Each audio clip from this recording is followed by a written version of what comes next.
Hello, today we're going to go over adding a Google Calendar to your website. This is another tutorial provided by Compete Now, WordPress and e-marketing tutorials. Give you the keys to web presence, put you in the fastest success. Plenty more on our website at startcompete.com/tutorials. So you are going to need a Google Calendar to be able to do this. So you can create that right through Google, nice and easy. This is mostly for people that are already doing that and want to display it on their website or their blog. It's pretty easy, but once probably finding the code is the hardest part, so let's just do that. I'm just going to get onto my page that I want to add it to. I want to add it to my calendar page. Alright, and now I'm going to up a new tab, and I'm going to go to Google, and I'm already signed into my Google account. If you're not already, you'll have to do that eventually. And what I'm going to do is click up in this top bar, click on Calendar. Okay, then once I click Calendar, I see my my upcoming meetings, all that, and I'm going to go to on the left right here where it says My Calendars. I'm going to do Settings. Alright, and then once you do that, you're going to want to share the calendar. That's this link here. Okay, and then once you do that, you're going to want to go to Calendar Details.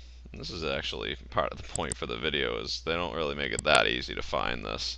Once you go to Calendar Details, you're going to scroll down and you see where it says Embed this calendar. Here's the frame right here. That's actually what we need. But let's first just copy that, and we'll put it in and see what it looks like, and then we'll get into doing some of the customization.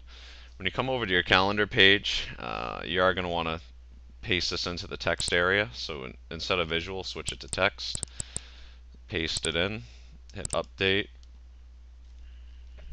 Once you do that, open up a new page, and you can see that the calendar is now embedded into the page. You can sort it through the months.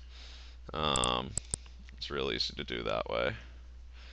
Alright, you can just look at an agenda for a day. And this is Sunday the 1st. So if I wanted to go down to actual today and for the week, you can do that. Or you can keep it in the month view. Now, if I go back to Google Calendar, we can customize this a bit. You can see that right here. It says customize the color, size, and other options. That was where you got the code. You can go out. So as you do it, it will actually update what it will look like. So we don't need the email coming up here, so I'll take that out. Get out of here. And let's see, navigation buttons. I think I prefer to have the buttons. Those are these two right here, so I leave those in. The date. Yeah, it probably makes sense to leave that in there so you realize what's going on. Print icon. If you're displaying the print icon on your website, it could be necessary at the same time. Maybe you don't want people printing stuff out. You're not making it a little harder for them to, so you can also take that out if you want. Tabs. I think for the sake of putting it on the website, you might not need the agenda, the month, the week.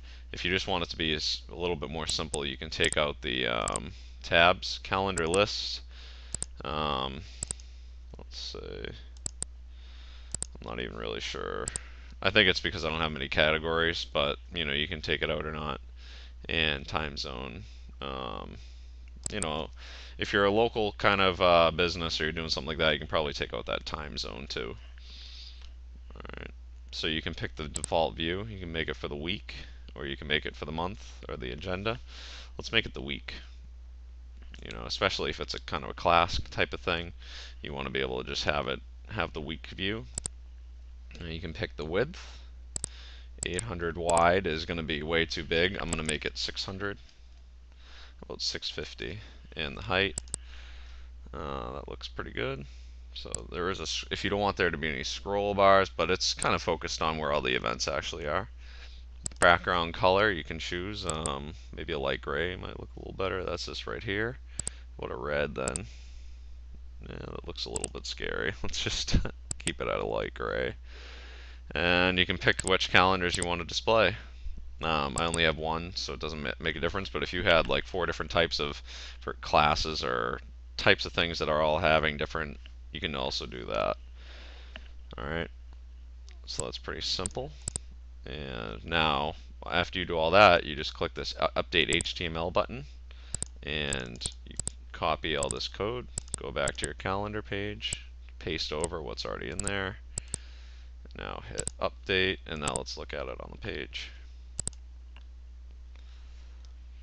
Alright, so you can see it's a little bigger. You have the just a week view instead, and you can even see it's a little bit, I'd even make it a little smaller height wise, but you can go and customize it the way you need to.